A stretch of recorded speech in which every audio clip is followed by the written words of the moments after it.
Hi, hello, welcome to Fieros' story time with me, Fieros the Barbarian. Fieros Reborn, hello.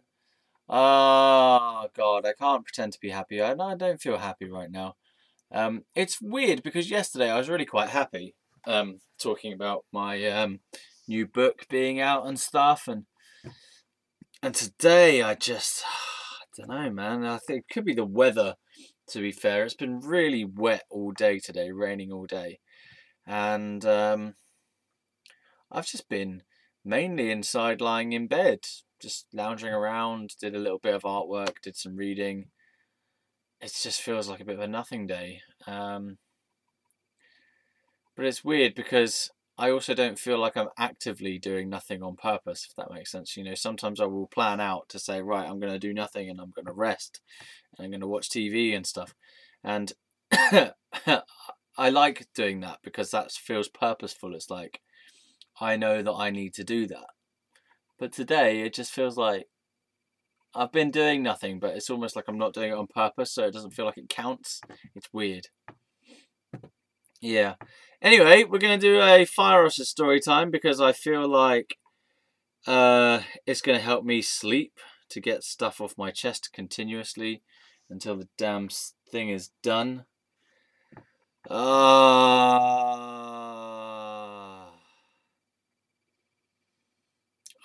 other news do I have? I've been throwing things away today. Throwing things away. I've been de-junking, and not even only my own things, other people's things.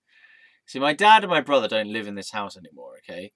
And therefore, they don't even really know what the hell is in here anymore. Like, it's as though they just abandoned all their stuff and it's not theirs anymore. But maybe they'll argue that it was theirs if they even could remember what the hell their things were. But they've got all the things that they want in their new places. So they've just kind of abandoned any of their old stuff, which it seems to be kind of family stuff, things that were family but not necessarily owned by anyone in particular, although it was usually my dad who would have bought it.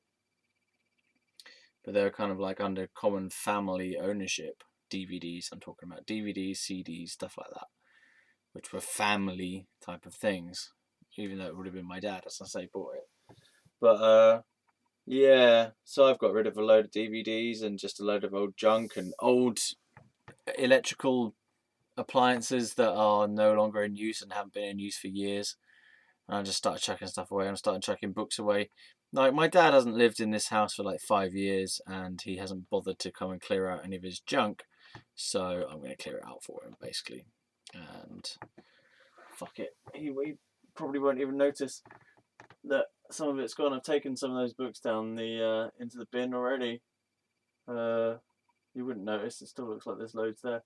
See, I figure if I get rid of all the overflowing ones, there are a lot of kind of ones that are they're all jammed in, really packed. If I can just loosen some of that packing up by getting rid of some of those, that then we will achieve a certain sense of lightening of the load without it looking like we've run out of books, kind of thing. So if I just unpack some of the madness of it and just can have a normal amount of books, like this shelf is like bowing in the middle because there's so much shit on it.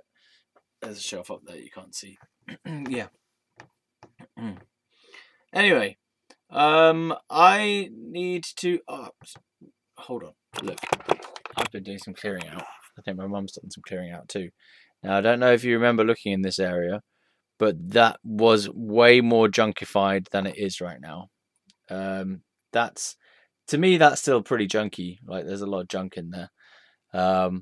But that's way better than it was. Way, way better. There used to be papers all over there. There used to bits of shit, like little bits of stuff, more than there is there now. Like, just little bits of stuff sort of lying around here, there, and everywhere that no one even knows what the hell it is. A bit like kind of how it is over here, where you've got these like little bits of stuff everywhere. You don't know what the hell. What are those things? And in here, like, 1 second, just junk, little bits of junk everywhere that have not been in use and never will be in use. Whatever. So I started cleaning them out. My mum had a minor go at me via a note this morning saying, I appreciate that you're doing some cleaning out, but can you not chuck my stuff away? And how did I respond? By chucking some more of her stuff away. Because fucking hell, you know, she hasn't done it for ages, and it's my working area too, and I've asked her to clear out. She clears out a tiny bit. Like, this room needs to be tidy, and it's not tidy, and it hasn't been tidy for ages. So I'm doing it, and I'm slowly doing it, and she's going to go away for a week soon. It's 11/11, by the way. Happy birthday to you. It's D-Day or V-Day or whatever it is, the No More World War Day. That's very good. Maybe I will observe the minute silence. I'm always freaking silent during the day anyway, so I won't really notice. Okay, maybe I'm avoiding talking about the topic. So, Mr. B. Let's start a summary again. 2004, ended school, got AAB, art, English and drama. Got the B in the drama. Didn't like the fact that I got a B in the drama. I fucked up my own lines that I wrote for myself. I was embarrassed. I was upset. I wanted to leave. I wanted to run out of that room. I felt like I fucked it up. And I was upset with myself afterwards. Not majorly, but it did make an impact on my self-esteem, because my self-esteem was based around my academic success, and I wanted a perfect record of results, and I did not get a perfect record of results. I also received a little plaque for my GCSE results for getting 7 A stars and 4 A's at GCSE, because I was the highest graded boy in my year at GCSE level. So I got a little plaque as an award, which I found again recently, which I came and showed on a previous video. Right, so my academic life had been strong throughout the whole of my school career, both primary and secondary school. I remember finishing off like a whole maths textbook thing, when I was in year 1, and going, whoa, with this other girl. We finished this whole book in an afternoon, and everyone else was like doing it really slowly, but we were so good at it. And I remember then thinking, wow, I'm amazing. And I'm the best at this, and I'm so intelligent, or whatever, or I'm clever. Yeah, and I was always told I was clever throughout the whole of my primary school. And my dad was always teaching me things that were above my age level, so he would always be teaching me long words and slightly more difficult mathematics and stuff, and always trying to stimulate my questioning. I was always asking questions, and he was always trying to help me understand the physical world in terms of physics and nature and stuff. Yeah, physical laws, the laws of time, gravity, speed, acceleration, stuff like that. Yeah, maths. Okay, so that's gone there, and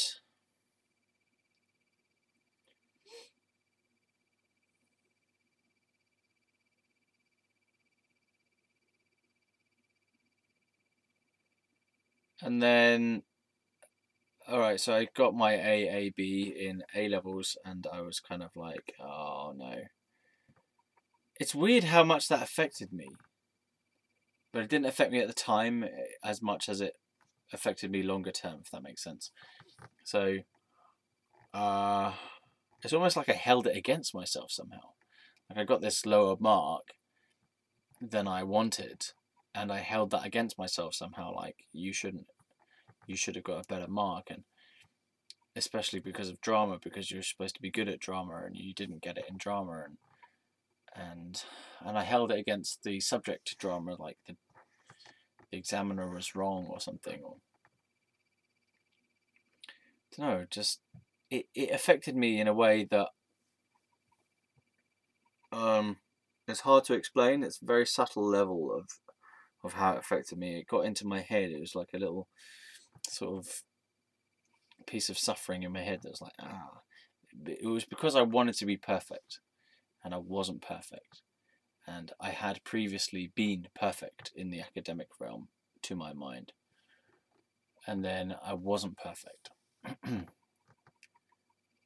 And I'd really wanted 3 A's. And I got B. And I can't believe I'm still talking about this, but I am. Yeah. And then, so I was with Mrs. A. I think that affected my working somewhat because I was having a lot of sex instead of studying. Right, I got given a car for my 18th birthday from my grandmother on my mum's side, which was great. I already had a car, which was the one that my mum used to use. So it was my mum's old car, but it was a bit old and it wasn't great, and it felt like I was going to fall apart at any minute if you go above the speed of 70 or 60 miles an hour. But it was a cool car. It was a Peugeot 205 Roland Garros green, racing green version, colour, whatever. It was cool. It was good little car. I liked it. I probably preferred that car to the one afterwards because the first car I had didn't have power steering, and in a way I liked that I could feel that I was doing the turning of it, and then everything in the second car was ever so slightly less responsive, there was less bite in the accelerator, and there was less connection to the road, I felt, because the suspension was more soft as well, and then the actual wheel, turning the wheel, just seemed like, because it was power steering, it was good in one sense because you could get more done easily, but it just didn't feel like I was really doing anything. It was just like, you know. And in some ways, maybe in all the ways, I preferred the real manualness of the old car because it was manual gear change. No, I had the manual gear change in the second car as well, but it was manual gear change. It was like manual steering, so no power steering, no power windows. Everything was like you had to do everything by hand, and I liked that because it was sort of felt like I was in touch with the car, and I was part of the car, or the car was part of me. Me and the car were working together, man. We had to, we had to work it ourselves. Whereas with the second one, oh yeah, and again with the first car, like you could really feel that when you're pressing the pedal, it's having a direct response to the engine. But with the second car, there was a slight sponginess to the pedal, so it was like you could tell that there was some kind of process going on between the pedal and the engine. So there was this, I don't know, feeling like it was going through an interchange before the engine responded. So it's just ever so slight, but you could tell it. And so just wasn't quite as in touch with it. I mean, I still liked that car. I had that car for ages, but something I preferred having the manualness of the previous one. But by that point, that car was gone, so too late. Too soon old, too late smart. Yeah. So I would like a fairly work-intensive car next time. I had a Renault Clio after that. The car that my gran got me when I was 18 was a Rover 25 racing green. Again, I can't remember the engine size actually. 2 litre, not sure. But I used to race that about a bit down Datchet.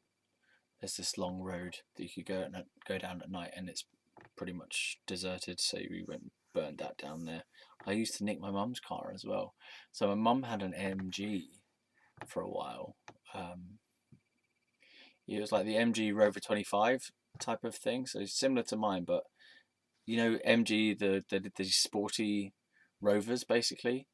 So she had this really sporty car for a while, and I used to nick it at night sometimes and burn around at it with my girlfriend, Mrs. A, in the car.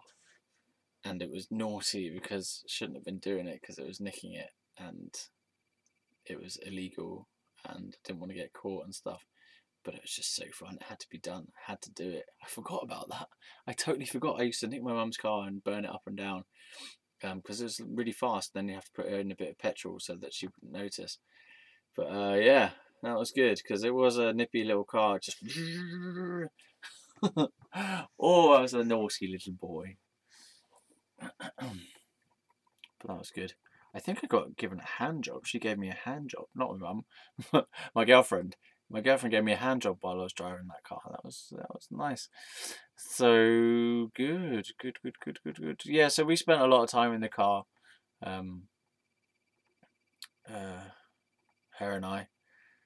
I want to say her real name. I mean, I feel like I've told you the guy's name, so why shouldn't I tell you her first name? Andrea. Her first name was Andrea. That's why her name is Mrs. A.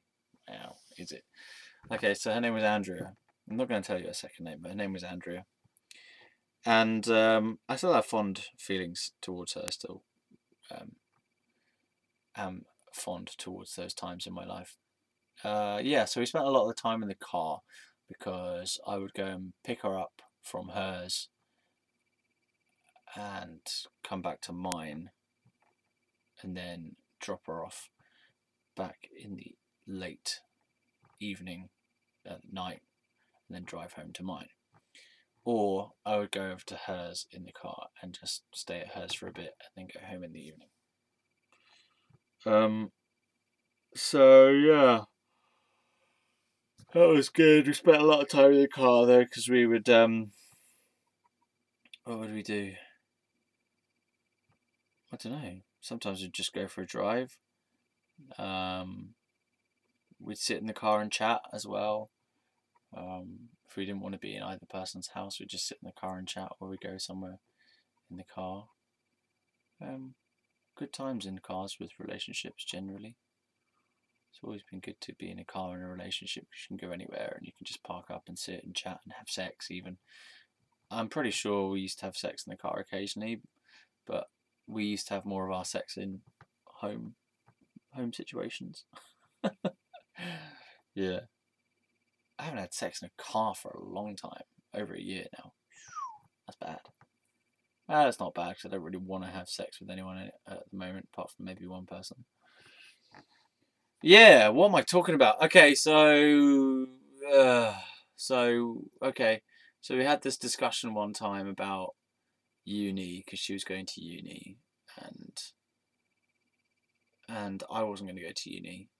I was just going to be carrying on working and trying to make my band a success, which didn't end up happening because the band ended up falling apart. And so she couldn't really commit to the relationship long term because she was going to uni and she didn't know what was going to happen. She was originally going to go to Nottingham, and I went up with her to Nottingham to so she could go to the open day. I think I drove her there. I must have driven her there. Yeah. So she went to the open day there, and I went around with her to the various different talks and stuff that she wanted to go to.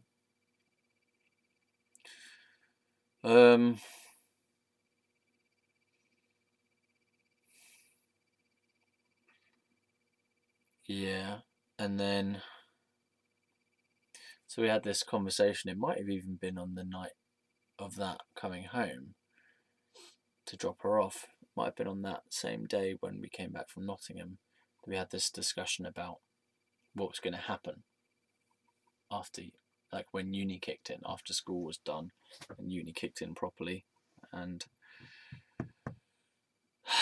we had this argument where I wanted her to be with me at uni, but I wasn't gonna carry on, as in I wasn't gonna go to uni with her or at all, and I was gonna do my band and my work. And she felt that she couldn't commit to me long term because we were going to be far apart and stuff, and she was just trying to be non-committal. Like, she wasn't trying to say yes, it's going to work, or no, it's not going to work. She was just trying to be in the middle ground of, well, we'll see what happens. And I really wanted to get a solid answer from her. I think I just said think. I wanted to get a solid answer from her, either kind of yes or no, as to whether we were going to carry on when she went to uni. And she wouldn't give me a yes or a no. And I was really pressing her because I wanted a yes, obviously. I wanted a yes. I wanted to stay going out with her, and she kind of wasn't really able to give me that yes, and I felt more and more needy as it went, as that discussion went along, because really I just wanted her to say that she would stay with me and be with me and that we'd make it work, and she couldn't seem to say that. And then again, I also couldn't seem to say something as positive either. Like, even though I wanted her to say yes and stay together, I was just kind of craving onto her, which would be like, being needy. I was just being kind of needy about the whole situation and whiny. And I wasn't authentically saying what I really felt, which would have been something like, I'm feeling really needy right now. I really want to know that we can continue on after uni starts. I'm feeling a lot of pain around this issue. I'm uncertain about what's going to happen, and that's making me scared. And I feel like I'm going to lose you, and I don't want to lose you. And I just want to know that we're going to be okay and that our relationship will survive. And because I really love you and I want things to carry on. And I need you. Those would have been the more authentic things. But I can just see myself as being really kind of like, and being argumentative instead of saying those things. I was just being argumentative and sort of saying like, well, what are you going to do, and like, how are we going to know, and what can we do, and blah, blah, blah. It was just weird. I didn't really have the emotional capacity to talk about difficult subjects like that, emotional subjects, with any sense of maturity, because really it was my first longish term relationship, but like a year and a half. So I didn't really have the skill to be able to ascertain my feelings before or during a discussion. So I was just acting out my whiny childish neediness basically, and being in a lot of pain, and I think provoking pain in her as well. So it just wasn't an easy discussion, and it wasn't fun. And I don't know how exactly it got to the topic, but she ended up kind of having a go at me about the fact that I was basically using my band members for my own devious ends, basically, to try and make our band successful. And she was sort of saying, you're just using the guys in the band, you don't really care about them, you're just using them as pawns basically on your rise to fame. You're just trying to get to your goal, and you're not really considering the other people and stuff, which was true to some extent. I didn't really have the ability to fully see things from another person's point of view at that time. I was very self-oriented, so like I just didn't have the ability to step into someone else's shoes fully. I mean, I could see how people felt and what they wanted and stuff, but it was like I had too much of myself in the way, if that makes sense. So I could see what people wanted and everything, but then I just really, my success drive would have overruled things like that, and it would have been like, okay, I can see that you're not happy, but I can somehow control you or make it work somehow, or I can do things to make sure that you come back round to my way of thinking or my side, if that makes sense. So yeah, I was a bit controlling and manipulative. maybe manipulative is too strong, but controlly, and way too driven to be. It's just I wasn't considering where other people were coming from, and it was very much based upon my dream and my vision for the band rather than us creating something together. It was kind of like my way goes, my say goes, my the buck stops at me kind of leadership of just being a bit of a dick, authoritarian style. I mean, that sounds hard, and I think it is a bit hard to say that, as in that's a bit too strong to say it that way, because a lot of it was just me being naive and codependent and not really knowing what I was about fully, and just trying to be successful in it in any way I knew how to, without listening to other people so much and without really fully listening to myself. Yeah. Anyway, so she had a go at me in the car, and I cried because it was true what she said, and it hurt because I hadn't realized that that's how I was behaving, and I had been just taking, I'd just been kind of making everything my way and arguing with people and stuff, and yeah, so that was a bit of a hard time, and I got out of the car and I ran down the road because I just needed to dissipate the energy, and I needed to run away and burn that energy off, and ran down the road, got to the end and came back. And then I believe her and I had more of an argument there actually. After that, still we were arguing, and I remember, I don't know, I remember holding her by the arm and shaking her arm or something. I don't know, something I'm not very proud of, not proud of it at all. And something I tried not to ever speak about because I remember I kind of shook her by the arm, or I pulled her out of the car or something. That was all I did, but I still feel really bad about it because that's the most I've ever done physically towards a woman. I just don't like the fact that I even grabbed her by the arm and just pulled her out of the car. I think that's just horrible, and I regret it. Yeah, I mean, it's a long time ago, but I still don't like talking about it because it's not a nice thing to have done. Yeah, okay. And then we broke up eventually anyway. Yeah. Oh man, it sucks though. Oh yeah, so then the other person, so there are 4 people in my band. So my girlfriend and I were breaking up. And then at the same time, one of the founding members of the band, Steph, left the band. So it's down to 3-piece. Okay, so I had no girlfriend on the horizon. I had a 3-piece band. I had this new job that I was working at, which was this waitering job at the Outback Steakhouse in Staines, which my bassist was working at there as well. And then I got my one of my friends from school to come and work there as well. And it was good. It was a good job. I got into the role of it.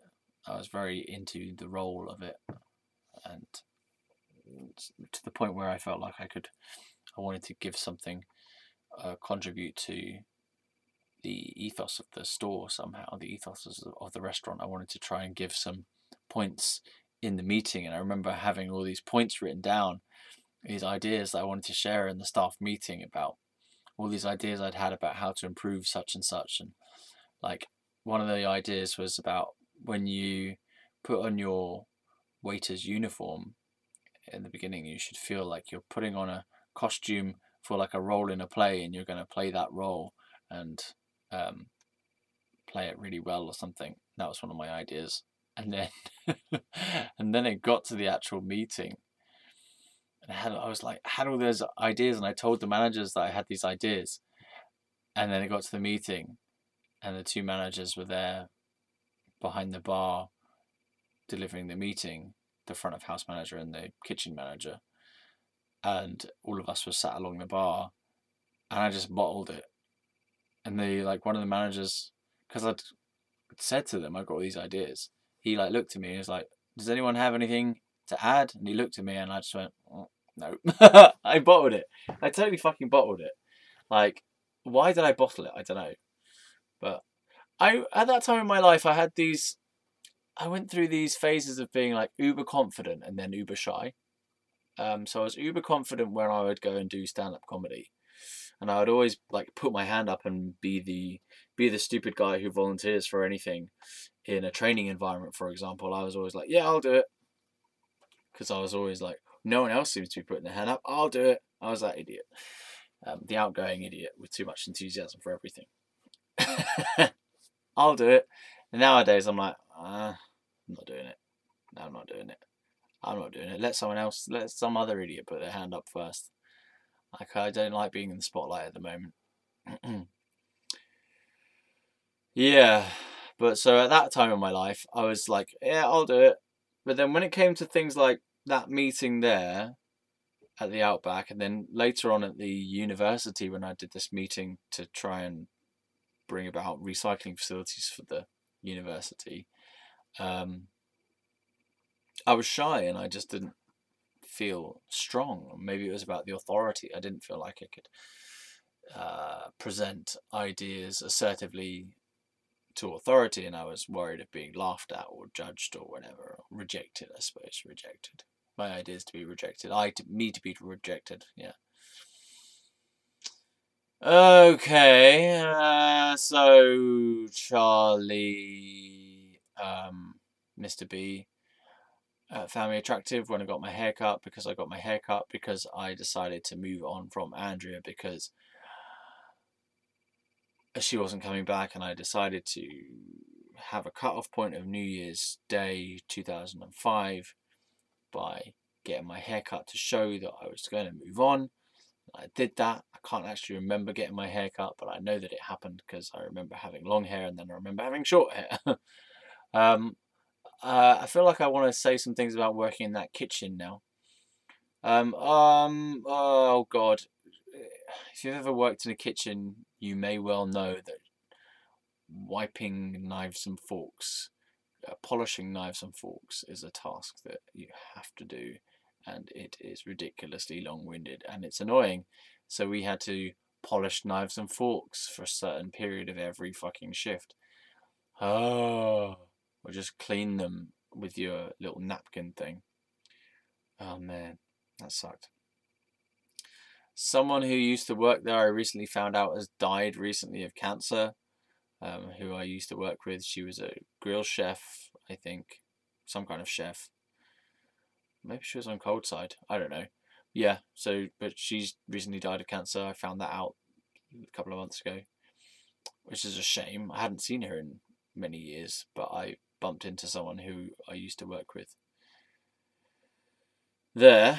Yeah, so that's a shame. I'm glad I haven't bumped into the kitchen manager, Joe, because he was a fucking arsehole. Northern prick. Big fat guy. He's always used to be doing this. Like he was about to fight you.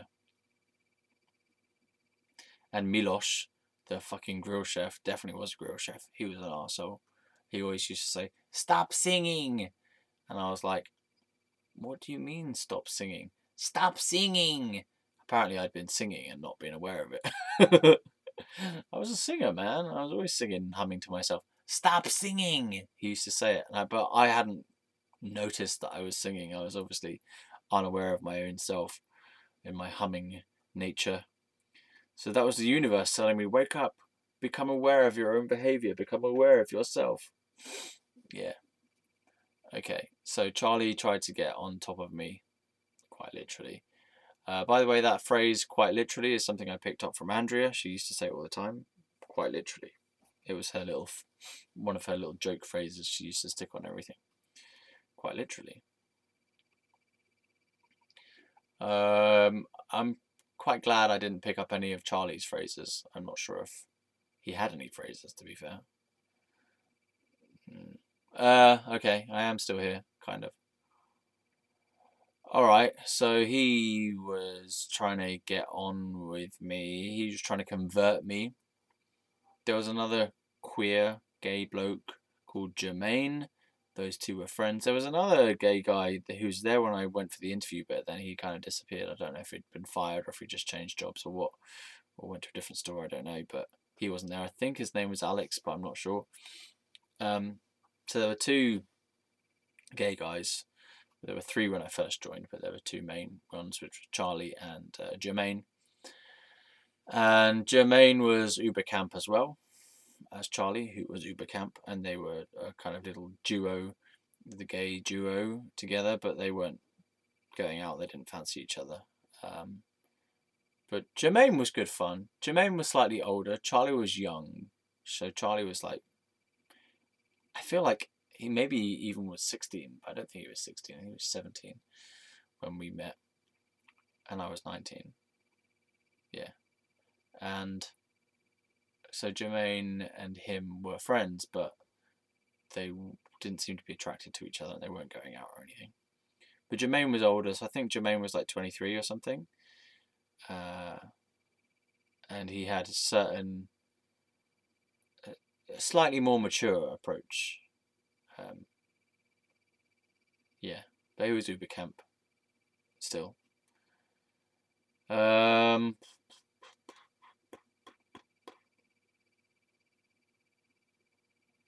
else? So I went back to Charlie's because he was trying to get with me by cleaning my tables for me and helping me finish my shift quicker by cleaning my tables. I was notoriously slow. I was like, there were two people in that restaurant who were two waiters in that restaurant who were notoriously slow. One of them was me, and one of them was this other guy called, I can't remember his name, but he was a Polish dude. He was quite a big guy, but he was always last to do everything. He was like last to clean his tables. He took ages doing his cash out thing, and me similarly. I was like second to last, or maybe even last. I think it's because I preferred to chat to people. I was always chatting to people. I'd rather chat to people while doing the job than do the job. But I also remember now things are starting to come back to me. So I remember. Okay, I'm just going to assume that you've been watching the series from the get-go by this point, because I think it's just going to be stupid if I have to explain every single thing again.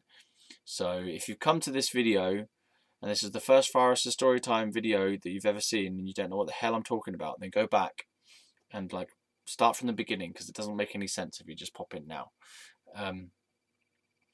So in a previous video, I mentioned that I was into hypnosis, right? I had this hypnosis book, this Paul McKenna hypnosis book from when I was a kid, which I was into when I was a kid, because that was when it came out on TV. Paul McKenna's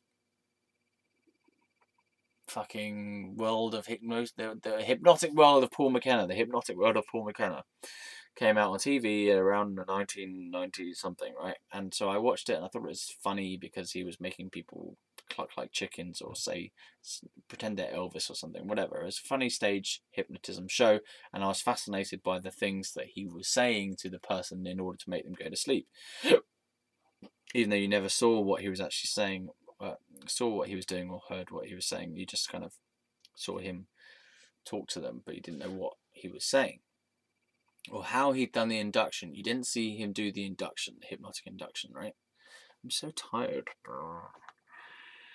So anyway, I learned a bit of hypnosis when I was a kid, but not really at all, actually. But I revisited it later on. I'm not exactly sure why, I just got into it again. Right, so I read that book and I learned about self-hypnosis. And I remember using some of the self-hypnosis techniques to try and speed my work up, because I was notoriously slow. So I was using mental suggestion techniques to try and speed myself up, which was something like, one of them was to imagine yourself doing something twice as well as you were already doing it, and then you step into that visualization and you kind of bring those qualities here to you now. So I would imagine myself going at a quicker rate, and then I would step into that and embody that. And that worked for a bit, actually, to be fair. Yeah. Oh man, my eyes are so tired. Right, so I sped up my work a little bit. I eventually got Outbacker of the Month award on the like the last month I was working there. I think maybe, no, that's not why I quit, but I was jealous of the other staff guys and girls because they seemed to do so much better than me on tips. One girl in particular did really well on tips. She was always having like 90 quid to 140 quid per night on tips. And I was like, oh, and I come home with 50 quid thinking that's awesome. Yeah, and then there was this other guy similarly doing really well on tips. And this other guy called Gus, he was like universally respected, accepted, acknowledged, loved, as being a great waiter and a great guy, and everyone loved him. And I really looked up to this guy. And then he left, and he gave me a pair of his roller skates as a present. I don't think we still have them. We might still have them in here. I don't think we have. But they're not, they were too big or too small or something. They didn't really work. So that was weird. Yeah. So I had a pair of Gus's roller skates in my garage for years without ever doing anything with them. But I remember, like, he was so universally adored by everyone. Everyone would speak highly of him. Like, everyone. No one had anything bad to say about Gus. Gus was loved. Gus was respected. Gus was a model employee and helpful person. And so he was. There was this role in the waiter in the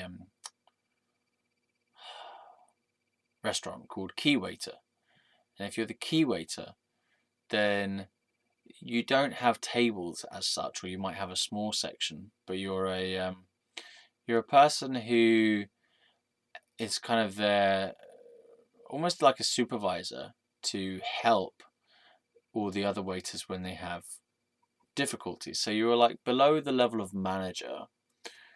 So you're kind of like in between assistant manager and waiter, I suppose. And you would have like access to be able to do certain comps, staff comp, or like discounts and things, and refunds or whatever. I don't know.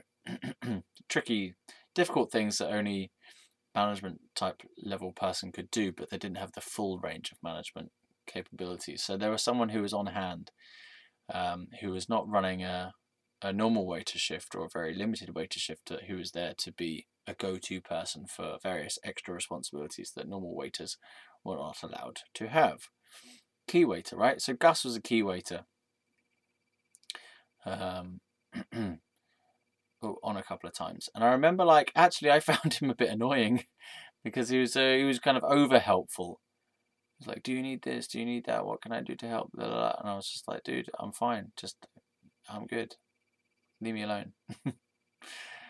But I also wanted to be like him as well, because he was very I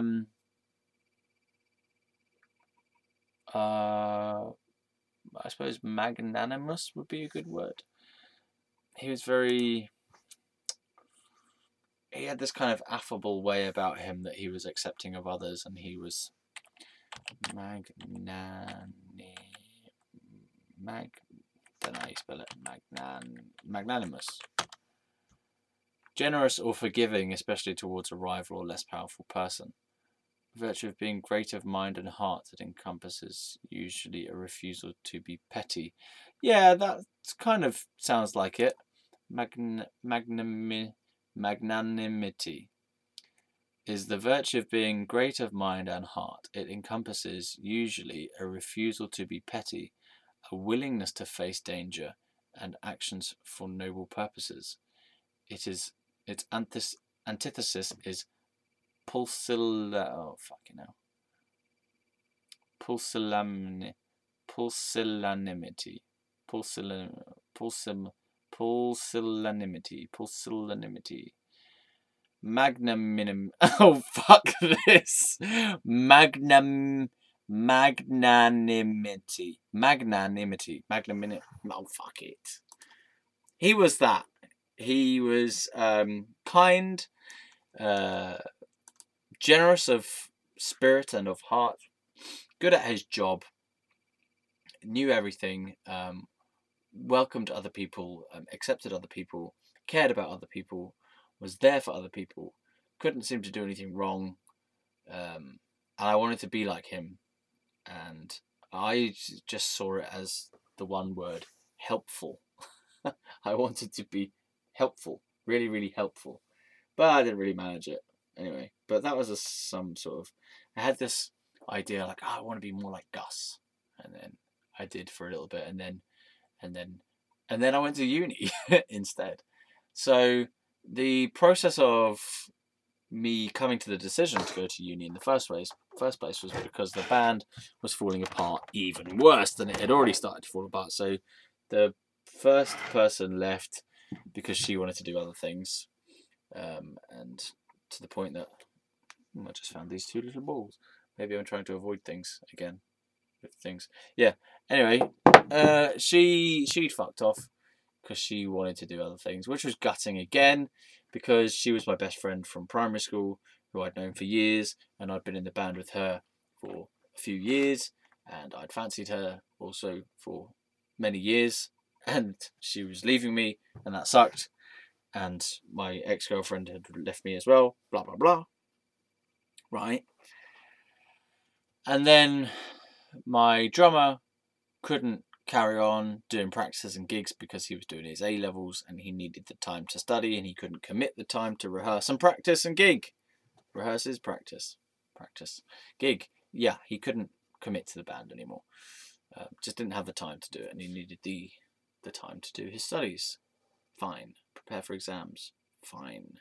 Annoying, but understandable.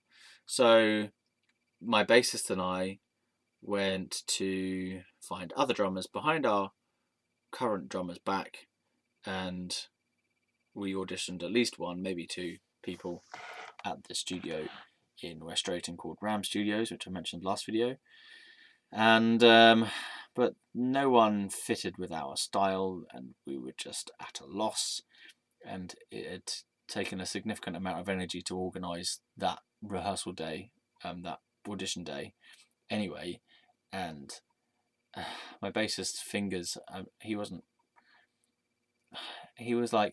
through this period where he had this blistery thing on his fingers. He was having this allergic reaction to the strings. When we found out that it was the strings, so we changed the strings to a different type of string, and then it wasn't giving him blisters anymore. So we sorted that problem out, right? But then I don't know exactly why. He was having some girlfriend problems, and his mum and dad had broken up. I mean, one of the reasons why he was so in and out of the band anyway, because he kind of quit for a while and we didn't really know what to do, so we just stopped the band for a bit, I think, or we did it without him. We just did it with 2 guitars and drums, I think, yeah. Anyway, and then he came back. But the reason why he was in and out was because his mum and dad were breaking up and divorcing and stuff around that time, so that was pretty tough for him. And yeah, so he was all over the place really with regards to commitment. So our drummer couldn't do it, and my bassist. Oh God, I'm confused. I'm confused myself. Basically, it just didn't work out. It just didn't work out. Like so by the point that he actually quit, we were working at the Outback together. We couldn't find a drummer. He was gonna quit that job, he had already quit that job at the Outback, and I can't remember exactly why he decided that it was time for him to quit the band, but I think it was something along the lines of we couldn't find anyone else to audition for the drummer, and he just kind of couldn't be bothered to carry on. It was just, I think he said something like, "This too much. It's just too much for me, man. I can't do it anymore." And I went, okay, fine. I was totally gutted,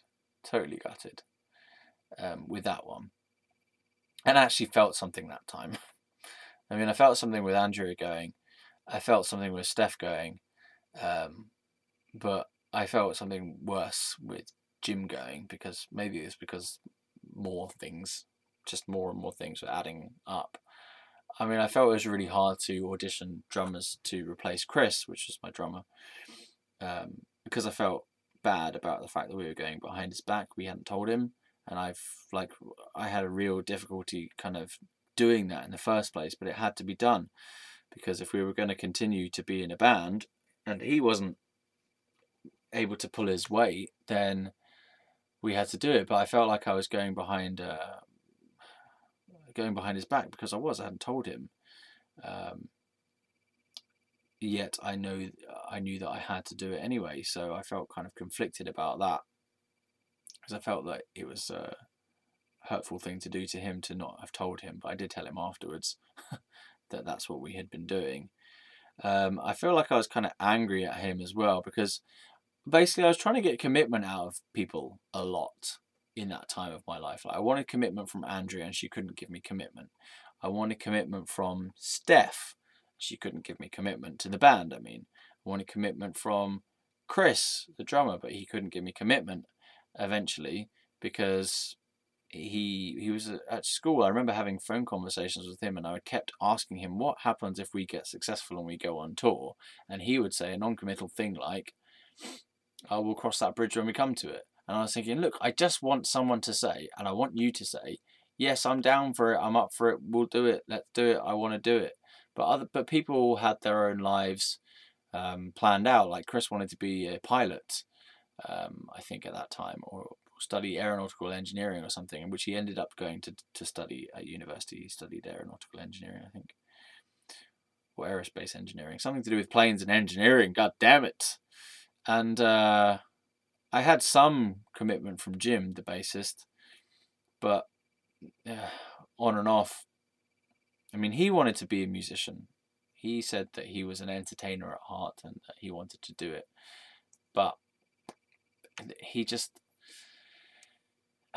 really have the memory either. He didn't seem to have a very good memory for the songs, which was pretty tough, because how hard can it be? It's like 5 notes, dude. 5 notes. Yeah. So I kept trying to get commitment from people, basically, and people were flaking out on me.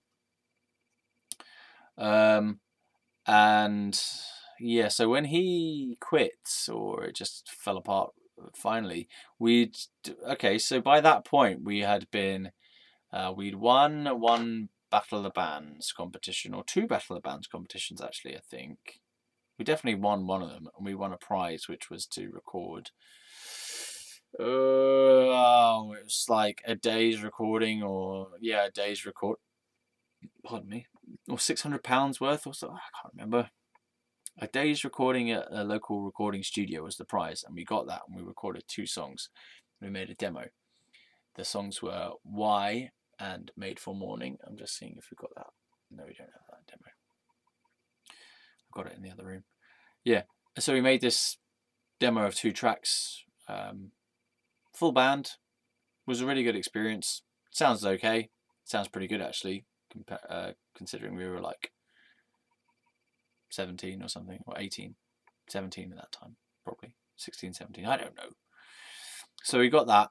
We were doing loads of gigs. We were doing them in pubs. We were doing them in the leisure centre at Maidenhead. We did them in some clubs. We did them under the Arches in Windsor. So there are clubs under the Arches in Windsor, if you didn't know that, if you're not from this area. There are clubs under the railway arches. It's called the Arches, and there's like a different club along a few of those railway arches in a certain street, Goswell Hill, I think. I don't know what it's called. yeah, anyway, so we played in one of those clubs quite regularly. This was a long time ago, I remember, so things have changed somewhat now. I don't think they do live bands in any of those clubs actually anymore. Later on, I ran an open mic night in one of those clubs under the Arches there as well. Anyway, so by the time we actually quit, we'd had a relatively successful run as a band. We'd won a competition.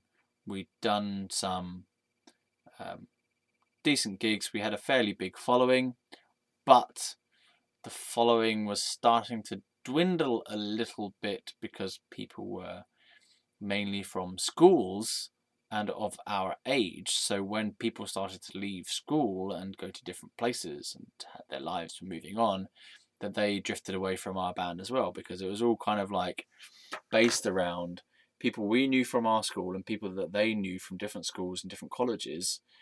So it was all basically about people who were the ages between sort of 17 and 19 or 20, based on friends that we knew and friends that they knew, and it was all kind of that thing.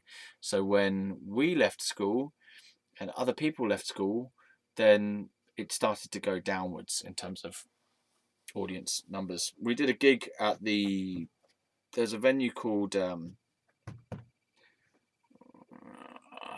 Peel in Kingston. I don't know if it's still going, but it sort of went through a rough patch where it closed down, I think, for a while, ages ago. But we did a gig there, which was one we really wanted, because it was quite high profile for us to be able to get a gig there, like compared to other gigs, because this was a specific music venue, and lots of bands wanted to play there, and lots of fairly decent bands on the scene were playing there. And it was a place that you could then say, oh yeah, we've played the Peel at Kingston, which was like, that was a good thing to be able to say in those days. Anyway, don't know if it's good or not now. But yeah, so we did a gig there. It was all right. Not many people showed up, which is a real bummer. And something was lacking when we lost Steph. I think that was maybe one or two of our only gigs since we lost Steph from the band. I remember we did other gigs from random places. I don't know whether one was it in Wales. We did some random gigs that were quite far away. No, not Wales, fuck's sake. It was Guildford. That's not Wales. It was quite far away from where we were. You know, it took a long time to drive there comparatively, you know, compared to other gigs that we've been to. We would do gigs in various different places. Reading, Maidenhead, Windsor, possibly Slough, if I can think of any. Guildford, Bracknell, maybe. We just do them wherever we could. Staines, Egham. Yeah. So we did one festival thing in Strode's College called Bongfest. I think it's called Bongfest. Yeah. And the band who was like the headliner was called Bongwater Fungus, which was quite cool. Cool band name. They're quite a good band as well. There are some good band names from around that era as well. One of them was called Upshut. They were pretty shit. Another one was called Clone of Mel. Clone of Mel. I think that's quite a good name.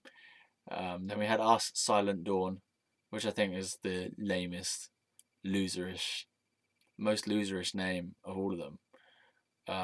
There was another band who are an older band, but they were quite active around in the same venues that we were in, and they're called Wire Jesus, which I think is still quite a cool name. Wire Jesus, like a Jesus made of wire. Yeah, some cool bands around there. One other band was called Sponge. I think they were called Sponge. Sponge. Yeah. There was this one particularly terrible band who the lead singer just could not sing at all, girl singer, and she was totally off pitch out of key or whatever for the whole thing, and it was just driving people insane to have to listen to it. Luckily, they didn't win. Okay, so those are some things. Clone of Mel, I think, were probably quite a good band if there wasn't so much rivalry between us all. Clone of Mel, no, we don't like you because you're a different band than we are. If you were in our band, we would like you, but we don't like you because you're a different band, so we have to hate you because you're a competition for our followers, and we think we're better than everyone. We were kind of soft rock. I don't really know what these other bands were doing, like indie metal or something. It was the era of new metal. So there was some of that. People were trying to copy Incubus. Bongwater Fungus were a stoner rock rather than stoner metal. Stoner rock band. They were quite cool, because you could just kind of like zone out to their music and be like tripping while they were playing. It was pretty cool. Unfortunately, I didn't get to see them as much as I'd like to. The guy who was the lead singer and guitarist from that band was called Amit. And he used to be at our school, and he was in a few years above us. But I remember he sold me some CDs of like Bush and Offspring, maybe the Foo Fighters, and I took them home and I burned them, and then I gave them back to him, and he's like, he grabbed me by the thing. He went, "You took them back and burned them." He had a real go at me because I was being a sneaky little twat, basically. Because I'd asked him to refund me when I'd just taken them back and burned them. Because those are the days when burning CDs was new. Yeah. Oh dear. Okay. So he wouldn't let me refund them. I would think I wanted my money back, and he wouldn't give it back, and he told me off really quite threateningly. Good on him. Fair play, what a douche I was. Alright, so those are my band days. Yeah, so by the time we actually fizzled on that, we'd had a good run. Things were getting hard, and it wasn't going anywhere, and that was it.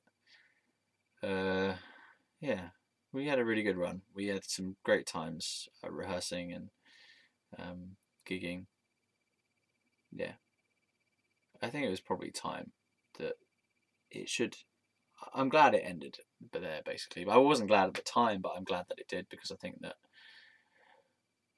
we had a good time. We did a lot of cool stuff. We did well. We succeeded on one level in that we had a following for a while, and we did a lot of good gigs, and we had a great time and made some CDs.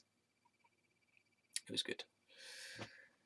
And then it doesn't make it any harder when it ended, though, because that was still my life. That was still where I wanted it to go, where I saw my life going at that period in my life. Was I just wanted the band to be bigger and bigger and more and more successful and famous. It wasn't to be.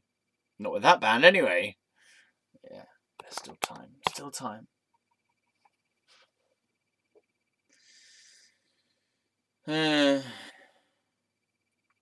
Okay, that's good. I feel good about that. About today's session. And that leads us to. I had this phone conversation with Jim, and he said that he can't do it anymore. He can't carry on. And I was like, oh, okay. Fair enough. Fine. Okay. Catch you later. Put the phone down. I was at my friend Sam's house, and I just kind of remember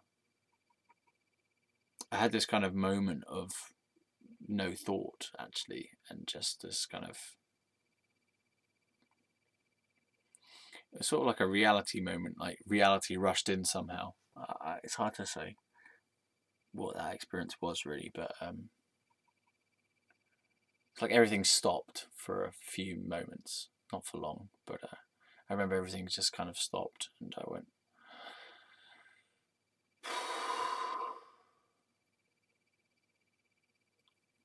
and then I went, okay, fine, I'm going to go to uni then.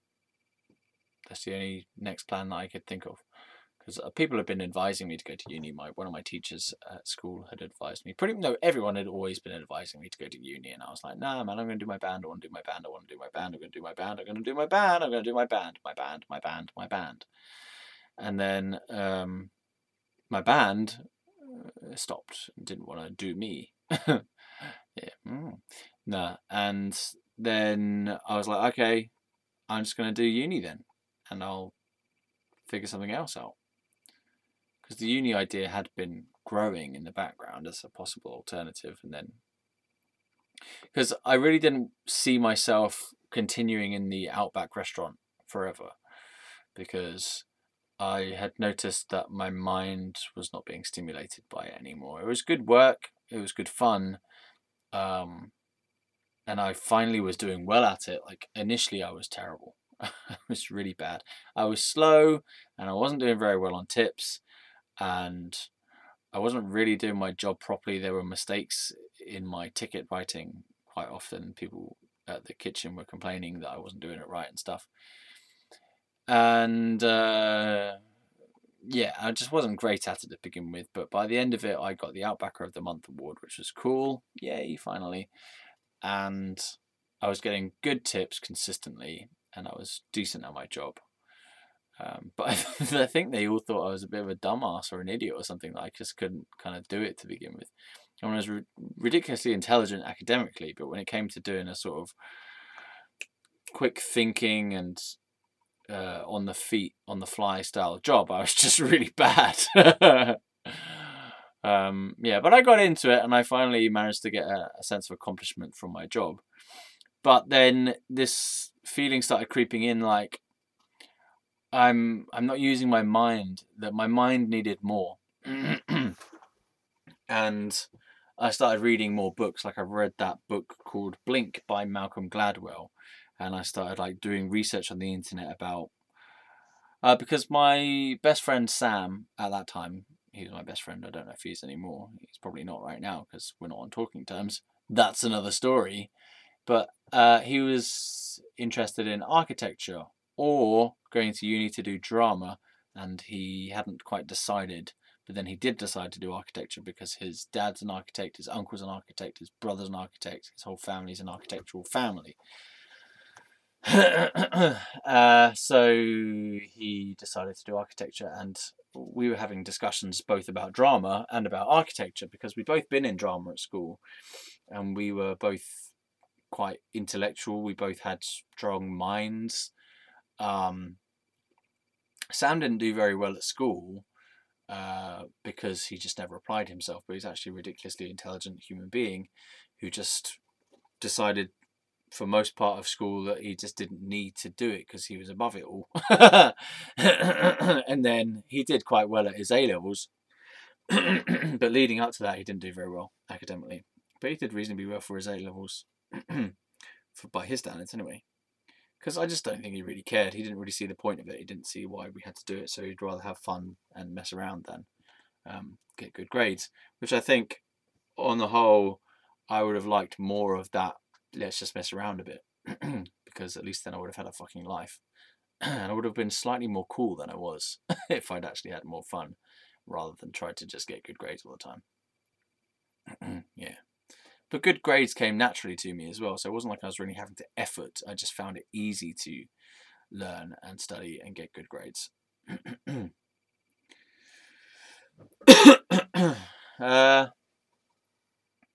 Yeah, so we were working at the same place, and we were having these discussions about things that were kind of bordering on being intellectual of some kind, exchanging ideas about like how houses were made, and I was interested in town planning randomly. And I was just started getting interested in kind of ideas about stuff, and I was interested in ecological stuff as well, like, and community. Like, is there something about the way that houses are designed that fosters more crime. So if you've got those big high-rise flats, is there something about the way that they're laid out that makes it more conducive to crime or something, or what? And are there ways that you can build in certain design elements to different places to bring about a better result for the community? And I looked into stuff like that.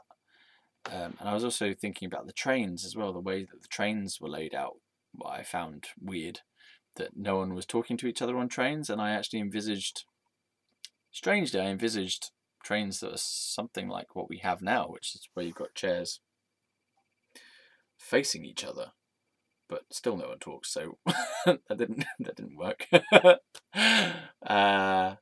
Yeah, but I imagined that people would be able to talk more on trains. I was really upset with the fact that no one was having a conversation with their fellow human beings on trains at the time. Yeah, I still find it weird that we close off from our fellow human beings so much in this world. But then sometimes I quite like to have my own little space on trains, especially if there's dicks like chavs running around on trains. Fucking hell. Anyway, so we were having discussions, Sam and I, about various borderline intellectual stuff, and I was realizing that my mind was craving stimulation again. I wanted to learn again. I wanted to get back into learning stuff. And so I started looking up articles and printing things out and like reading books and stuff just in my own free time, kind of, to be interested in stuff. I think that's where I started learning about the hypnosis again, because I was just like, my mind needs more than just to be writing down tickets for people's orders and whatever. I just need I need to be learning. I need to be absorbing information. I need to be studying of some kind. I just needed to get back into something. So the university idea was coming along there as well. Yeah. And I decided to do art because I was aware that art was quite broad as a subject at university, and that I would be able to, for example, do film involved with art, and maybe album design for my albums, stuff like that. I just saw it as being something that would help me to diversify, because I wanted to do film, actually.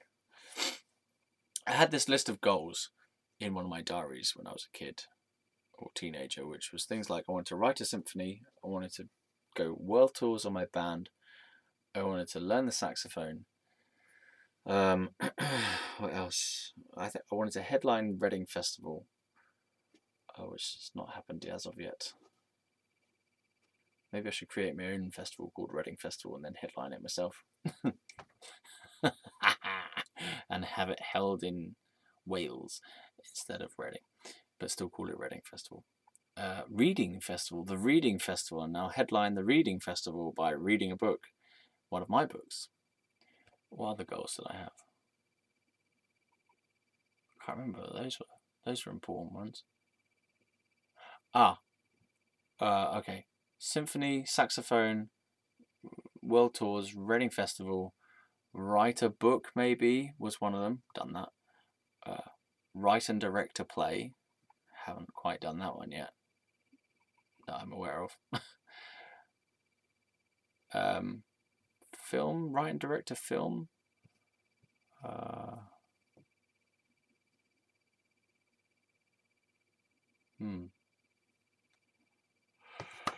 So I just wanted to do something in all of my artistic fields.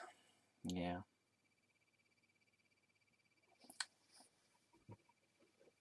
Yeah.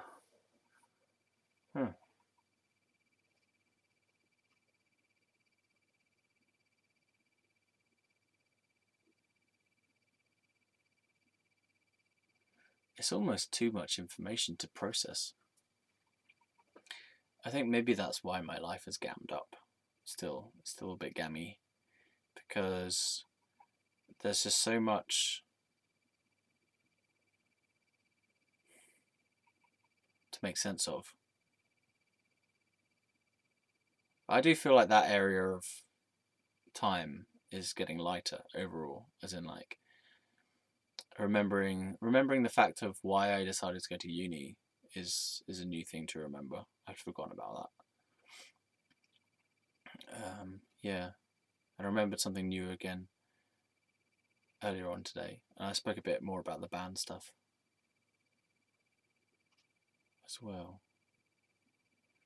Yeah, so it's good to be making sense of these things, remembering them all. Hmm. Hmm. Okay, well, that'll do for now, and I'll talk to you again next time.